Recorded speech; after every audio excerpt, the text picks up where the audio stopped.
कितने घरों की महिलाएं तो इतनी आलसी है, झाड़ू लगा करके कूड़ा कमरे के कोने में इकट्ठा कर देती है और पति से कहती रात भर इसकी खुशबू लो, ऐसा आइटम कहीं मिलता नहीं, मैं तैयार करती हूँ। पति पत्नी दोनों उसी कूड़ा कचड़ा के बदबू में रात भर सांस लेते हैं। फिर सवेरे कहते कुछ बीमारी लग रही, बीमारी तो लगेगी, गंदगी में सोते हो। कूड़ा कचड़ा इकट्ठा करके कूड़ेदान में डालिए और कूड़ेदान को ढक्कन से ढाकिए और साथ में सड़क किनारे गंदगी मत कीजिए, इधर उधर थूकिए मत और नाखून भी साफ रखिए, हाथों को साफ रखिए और साफ साफ आटा बना करके गेहूं धुल करके साफ करके फिर पिसा करके साफ हाथों से आटा माड़िए और आटा माड़ते समय पसीना आ जाए तो पसीना पोंछ करके और फिर आटा मत माड़िए, धो लीजिए उसको, हाथ को। नाक टपकने लगे पोंछ करके फिर आटा में मत लगा दीजिए, उधर धोइए जाकर। कितनी महिलाएं तो पसीना टपकने लगा तो हाथ से पोंछ के उसे मार देती। पति ने देख लिया ये क्या कर रही हो, बोले तो रोज करती हूं, तुमने तो आज देखा। बोले रोटी इसलिए नमकीन लगती है, बोले ये आइटम मेरे मस्तक से ही निकलता है, खाओ। और कितनी महिलाएं तो साड़ी में नाक पोंछ लेती है, ऐसे पोंछ करके फिर कभी कभी उनके घर हम पहुंच गए तो चरण धो करके उसी साड़ी से मेरे पैर पोंछ देती हैं कि थोड़ा माल तुम भी ले जाओ गुरुदेव। ये पर्सनल फैक्ट्री का माल है, ले जाओ थोड़ा, तुम भी चिपका दिया। साधु मना करता मत पहुंचना मत पहुंचना, अरे बोले चुप, ऐसा माल दे रही कोई नहीं देता।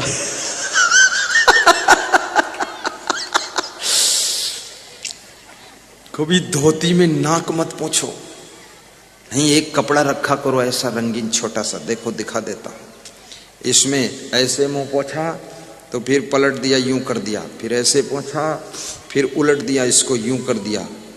इसमें 20 पलट है, अलट पलट सलट करके दिन भर पोंछो, कल धो डालो। लेकिन तुम सफेद मत रखो कि तुम्हारे माल ज्यादा निकलता है तो थोड़ा रंगीन और सूती रखना, कॉटन का पॉलिस्टर का तो शोषित नहीं करेगा। कॉटन होना चाहिए, ऐसे सफाई। स्नान के पहले भी मुंह को ठीक से साफ करो, आंखों को साफ करो, ठीक से दांत साफ करो। तुम हंसो तो दांत तुम्हारे मोती जैसे चमकने चाहिए, दूध जैसे दिखने चाहिए दंतावली तुम्हारी। हम कितने लोगों को देखते हैं वो हंसते हैं तो उनके दांत बिल्कुल भैंस के गोबर जैसे दिखते। इतनी गंदगी लगा के बैठा, तम्बाकू खाया है, सुपारी खाया है, लौंग खाया है, ऊपर से पुड़िया गुटखा और क्या क्या बता रहे थे लोग, इधर कुछ और भी खा लेते हैं लोग। ये सब खाने पीने की जरूरत नहीं है। धन कमाने में इतनी मेहनत पड़ती है आपको। धन कमाना केवल बहादुरी का काम नहीं है, धन को बचाना उससे बड़ी कला है। और बचे हुए धन को अच्छे काम में लगाना ये जिंदगी की सबसे बड़ी कला है। कितने लोग धन कमाते भी हैं लेकिन बचा नहीं पाते और फिर मेरे से पूछते पता नहीं कहां खर्च हो जाता। खर्च खुद करते, कहां खर्च हो जाता है लिख लो ना डायरी में कहां खर्च होता है। जहां खर्च होता पता चल जाएगा कहां खर्च होता है, तो लिखते भी नहीं, दूसरे से पूछते घूमते। धन कमाना एक कला है, धन कमाना भी सीखो। दरिद्री बनकर मत जियो, इधर उधर गंदे बनकर मत घूमते रहो। ये बिहार प्रदेश का नक्शा बदल डालो। अच्छे अच्छे मकान बनना चाहिए पूरे गांव के अंदर, 3-3 मंजिल के मकान बनाओ। ये रोड पर मकान मत बनाओ। जब मकान बनाओ तो रोड से 7 फीट 5 फीट 10 फीट जगह छोड़ दो, चौड़ा रास्ता रहना चाहिए। और आकाश में 50 फुट ऊंचे चले जाओ, आकाश में कोई झगड़ा करने नहीं आएगा। अगर 50 फुट ऊंचा मकान बना लोगे तो भी, और रोड पर 1 फुट बढ़ा दोगे तो मारपीट हो सकती है। इसलिए आकाश किसके बाप का, तुम्हारे बाप का, ऊपर बढ़ो। ऊंचा मकान ऊपर हवा आएगी। अब कैसा बनाओ मकान, चाहे जैसा बना मकान, लेकिन अच्छा बनाओ मकान, मजबूत बनाओ मकान, सुंदर बनाओ मकान, सुविधाजनक बनाओ मकान, देखने में भी सुंदर लगे, ऐसा बनाओ मकान। आज 2 मिनट में आप कहो तो मकान बनाने की कला भी सिखा दो कि ना सिखाऊं? जल्दी बोलो नहीं तो नहीं सिखाऊंगा। तो मकान बनाना सिखाना आया है तुम्हारे कि तुम्हें जिंदगी जीने सिखाया है? ये मेरे से मकान बनवाओगे तुम, फिर कहोगे खेती करना सिखाओ, उधर चना काटो चल के। फिर भी 2 मिनट में बता देता हूं, मकान बनाना मेरा काम नहीं, लेकिन बता देना जरूरी है। जब मकान बनाया करो तो सड़क से थोड़ी जगह छोड़ करके एक बाउंड्री खींचा करो। बाउंड्री 4 फीट ऊंची, 5 फीट ऊंची। उस बाउंड्री में जगह जगह थोड़ा डिजाइनदार छेद बना दो ताकि हवा पास हो। उस बाउंड्री से फिर 10 फीट, 15 फीट, अगर ज्यादा जगह है तो 20 फीट, 30 फीट छोड़ दो, फिर मकान बनाओ।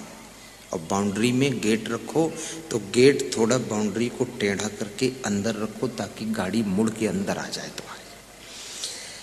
और पर्याप्त जगह है तो बाउंड्री के साइड में 15 फीट का रास्ता दे दो, पीछे चला जाए, और फिर मकान बनाइए। मकान के पीछे 50 फीट जगह छोड़ दीजिए, उधर भी बाउंड्री पूरी खींच दीजिए। और पीछे ट्रैक्टर, ट्राली, घास भूसा, पैरा, धान, गेहूं, चना, वो सब पीछे ले जाओ। भैंस, गोबर, नांद, बैल, जानवर सब पीछे। सामने तुम्हारे साफ सुथरा रहना चाहिए। और वहां 1-2 पेड़ लगाइए हरे भरे छाया के लिए। 10-20 कुर्सी डाल दो, अपनी कार खड़ी कर दो, पास में मोटरसाइकिल खड़ी कर दो। मेहमान आए उसके बैठने के लिए खुला बरामदा भी रखो, वहां बैठकर उसको चाय पिलाओ। फूल पौधे लगा दो, उसको देखे, तुम्हारी कार को देखे, गाड़ी को देखे, साफ सफाई देखे, मकान की सुंदरता देखे। मकान के आगे जब जगह खाली रहती है तो मकान देखने भर की जगह मिलती है। और मकान सड़क पर सट के बना दिया तो मकान देखने की जगह ही नहीं, मकान कौन देखेगा। उसके बाद नीचे बनाइए, अगर मीडियम फैमिली है 3 कमरा नीचे बनाओ, 1 में सामान और 2 में मेहमान, और 1 लेट बाथ किचन। नीचे फैमिली मत रखो, सामान और मेहमान नीचे।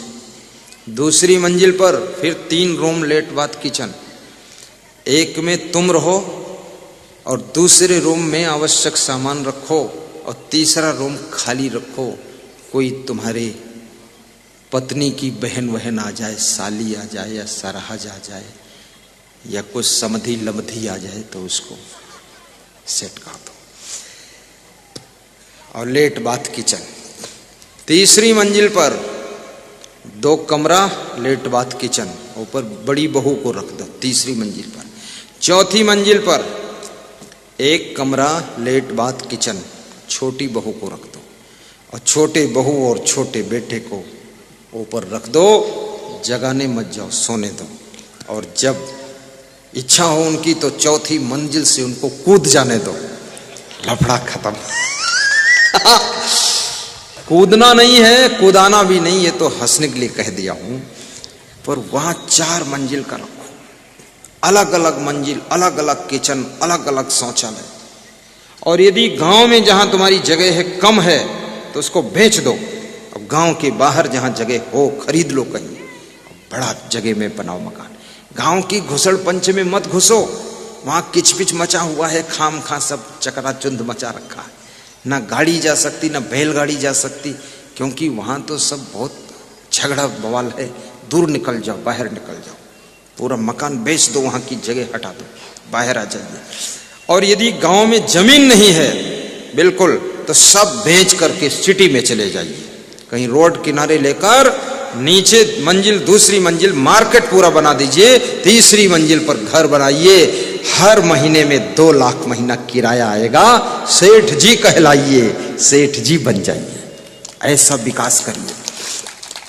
कोई जरूरी नहीं कासिमपुर में ही रहूं, कासिमपुर के भागलपुर चला जाऊंगा, गोराडी ही निकल जाऊंगा, बिजनेस में जुट जाऊंगा। जब यहां जमीन नहीं तो यहां लकड़ में क्यों फंसू मैं।